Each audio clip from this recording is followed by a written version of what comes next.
Imagine, far from the bustling cities and crowded coastlines, a small ring of coral and rock, barely visible above the endless blue. This is Scarborough Shoal, a remote outcrop in the heart of the South China Sea, so unassuming that from above, it looks like a mere blemish on the ocean's vast canvas. These low-lying rocks, just peeking above the waterline, are surrounded by miles of open sea.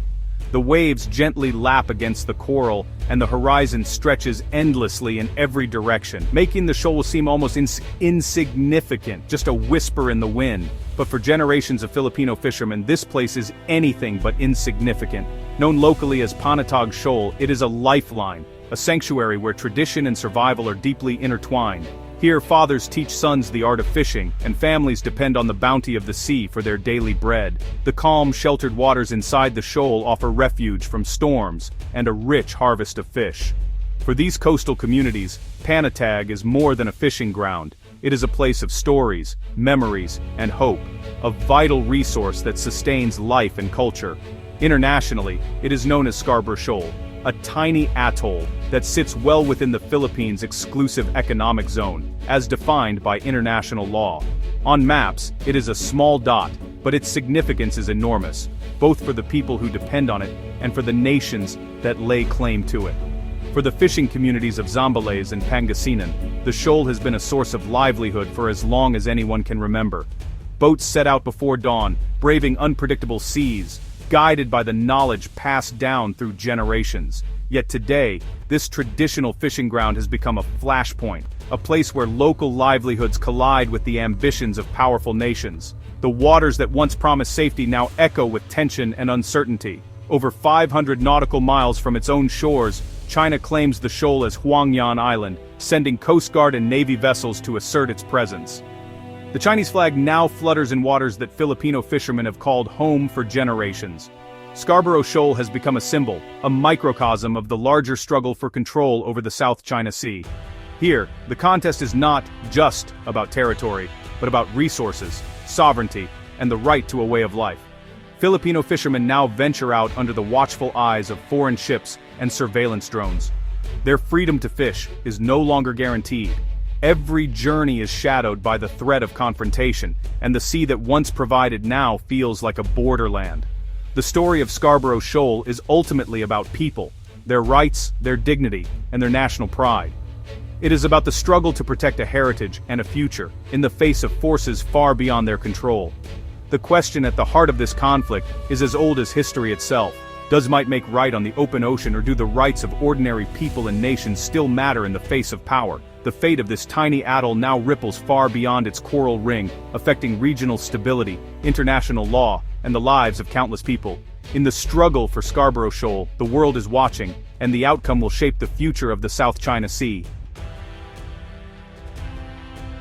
Scarborough Shoal's ownership is deeply contested, rooted in conflicting historical narratives. The Philippines claims it based on proximity and historical use, supported by old maps and records. China claims historical rights, citing ancient maps and texts. This broader assertion overlaps with several countries' exclusive economic zones. Since 2012, China has maintained control, blocking Filipino fishermen. The Philippines champions international law, while China prioritizes historical claims.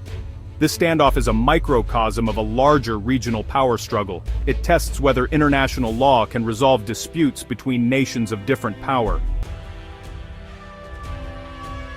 In 2025, China announced a plan to establish a nature reserve at Scarborough Shoal. Framed as environmental stewardship, it was seen as a strategic maneuver. Critics labeled it a green gambit to solidify China's sovereignty claim. Declaring a nature reserve would allow China to restrict access and build facilities. This shift suggested a more permanent strategy to cement authority. The plan weaponized environmentalism, ignoring the Philippines' rights. Many saw it as advancing a territorial claim under the guise of protection. The nature reserve was about changing facts on the water, not saving coral.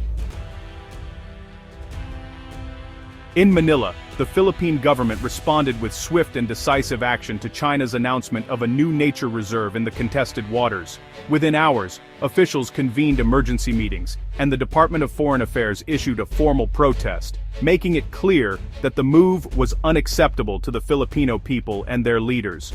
The Philippines condemned China's plan, calling it a thinly veiled pretext for occupation and a blatant violation of Philippine sovereignty. Officials argued that the so-called nature reserve was merely a cover for expanding Chinese control over Scarborough Shoal, an area long claimed by the Philippines and vital to its national interests. The protest was not just a routine diplomatic gesture. It was a public declaration of resistance, broadcast across news outlets and social media, making it clear that the Philippines would not quietly accept any attempt by China to legitimize its presence in the disputed waters. Manila's argument was rooted in international law. Officials pointed to the United Nations Convention on the Law of the Sea, which recognizes the Scarborough Shoal as part of the Philippine Exclusive Economic Zone. They insisted that China had no legal basis to establish a reserve or exercise control within these waters. The protest was more than symbolic. It preserved the Philippines' legal position, ensuring that Manila's rights and claims would not be undermined by silence. Behind closed doors, government officials and legal advisors strategized on how to challenge China's actions both diplomatically and in international forums. The protest also galvanized domestic support. Rallies erupted across the country, with citizens waving flags and demanding that the government stand firm. At the same time, Philippine diplomats reached out to international partners and ASEAN neighbors, signaling Manila's unwavering stance and seeking broader support for its cause. For the Philippines, this was about more than just a patch of sea.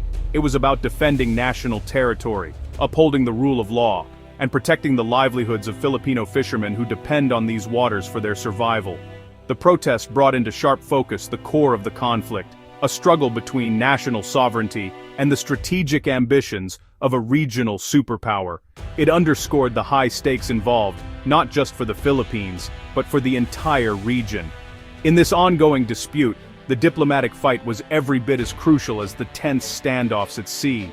Manila's protest sent a clear message: the Philippines would defend its rights, both on the water and on the world stage, no matter the odds.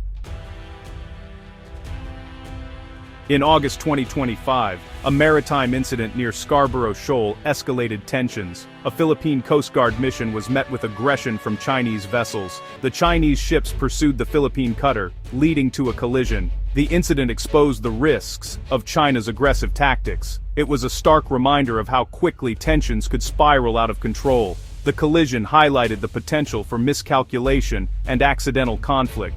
What began as a support mission turned into an international incident.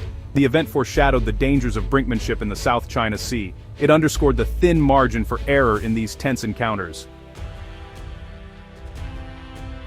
The aftermath of the August collision was grim. Serious casualties resulted, yet the Chinese destroyer continued its mission. Beijing deflected responsibility, blaming the Philippines. The incident embarrassed China, exposing reckless tactics. Analysts warned of China's likely forceful reassertion of dominance. The nature reserve plan was seen as a way to regain initiative. The risk of conflict grew, with the potential for deadly miscalculation. A landmark legal decision lies at the heart of the Scarborough Shoal dispute. In 2016, an international tribunal ruled overwhelmingly in favor of the Philippines. It rejected China's 9-dash line and affirmed Filipino fishermen's rights. The ruling declared China's actions at the shoal illegal. Despite this, China rejected the ruling and ignored international law. This defiance undermines the system designed to prevent conflicts. China's actions at the shoal continue in direct defiance of the tribunal's decision. The situation remains a dangerous challenge to international order. The international community has taken notice of Scarborough Shoal tensions. The U.S. supports the Philippines, condemning China's nature reserve plan. The U.S. Mutual Defense Treaty with the Philippines serves as a deterrent. Freedom of navigation operations challenge China's excessive claims. Other nations like Canada and Australia increase their regional presence. Joint drills signal collective resolve against China's expansionism. The dispute is now a test of the international rules-based order. Global trade routes through the South China Sea are at stake. International involvement raises the political cost for China's actions.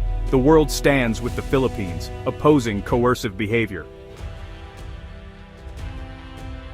Scarborough Shoal stands at a crossroads, its calm waters belying the tension that simmers just beneath the surface. The world's eyes are fixed on this small but significant patch of sea, where the next chapter could bring either escalation or a much-needed de-escalation. The choices made here will ripple far beyond these waters, shaping the future of the region and possibly the world. For China, the path forward is fraught with difficult decisions. Will it double down on its assertive stance, increasing its presence and risking further confrontation? Or will it choose to return to the negotiating table, seeking compromise and stability through diplomacy? The stakes are high, and every move is watched closely by neighboring countries and the international community. In such a tense environment, even a minor miscalculation could have serious consequences. A misunderstanding at sea, a misread signal, or an accidental encounter could quickly spiral out of control, potentially invoking defense treaties and drawing in other nations. An armed clash in these waters could draw the United States and its allies into direct conflict with China, raising the specter of a much larger and more dangerous confrontation. The balance of power in the region hangs in the balance, and the world holds its breath. Yet, there is another path. Through dialogue and negotiation, tensions could be eased, and a framework for peaceful coexistence could emerge. Diplomacy offers a chance to build trust, address grievances, and find solutions that benefit all parties involved.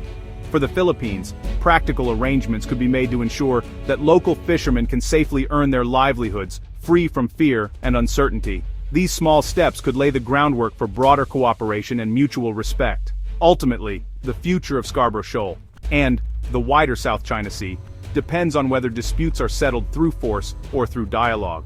The world has seen the costs of conflict, but it has also witnessed the power of diplomacy to transform adversaries into partners. Scarborough Shoal is more than just a territorial dispute. It is a test case for the global order, a measure of whether international law and cooperation can prevail over power politics and unilateral action. The choices made by leaders today will determine whether Scarborough Shoal remains a source of life and sustenance, or becomes a flashpoint for conflict and division. As the world watches, the hope is that wisdom, restraint, and a commitment to peace will guide the way forward, ensuring that Scarborough Shoal becomes a symbol of cooperation, not confrontation.